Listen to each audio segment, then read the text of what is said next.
জিলা সন্ত্ৰাসবাদীৰ ওপৰত আমি আজি নিন্দা কৰিছোঁ আৰু সেই নিন্দা আমি আজি সেই নিন্দা কাৰ্যসূচীটো আছে তিৰংগা যাত্ৰা যি পাকিস্তান সন্ত্ৰাসবাদীয়ে ভাৰতৰ যিটো আক্ৰমণ কৰিছে আৰু ভাৰতৰ নাগৰিকক যিটো হত্যা কৰিছে তাৰ কাৰণে আমি নিন্দা কৰিছোঁ পৃথিৱীৰ জনপ্ৰিয় আৰু শক্তিশালী প্ৰধানমন্ত্ৰী নৰেন্দ্ৰ মোদী ডাঙৰীয়াক হাত শক্তিশালী কৰিবৰ কাৰণে লগতে ইণ্ডিয়ান আৰ্মি আৰু ইণ্ডিয়ান আৰ্ম ফ'ৰ্চেছৰ তেখেতসকলৰ শক্তিশালী কৰিবৰ কাৰণে তেওঁলোকৰ কাৰণে আশীৰ্বাদ আৰু তেওঁলোকৰ কাৰণে আমি প্ৰাৰ্থনা কৰিছোঁ যাতে তেওঁলোকৰ সন্ত্ৰাসবাদীৰ ওপৰত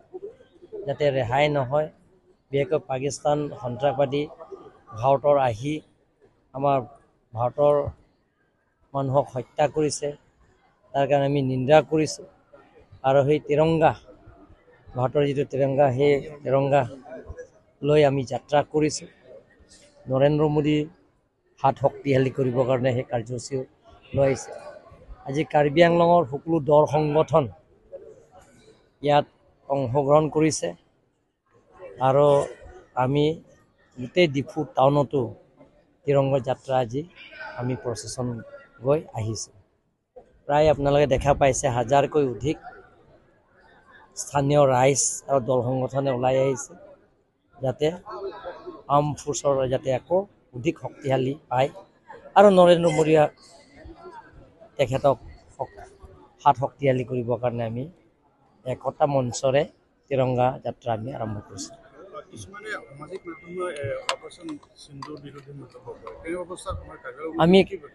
আমি নিন্দা কৰিছোঁ যোনে অপাৰেশ্যন সিন্দুৰৰ ওপৰত যিবিলাকৰ বেয়া কমেণ্ট দিছে তেওঁলোকৰ ওপৰত আমি নিন্দা কৰিছোঁ কাৰণ আমাৰ এইটো ব্যক্তিগত স্বাৰ্থ নহয় দেশত স্বাৰ্থ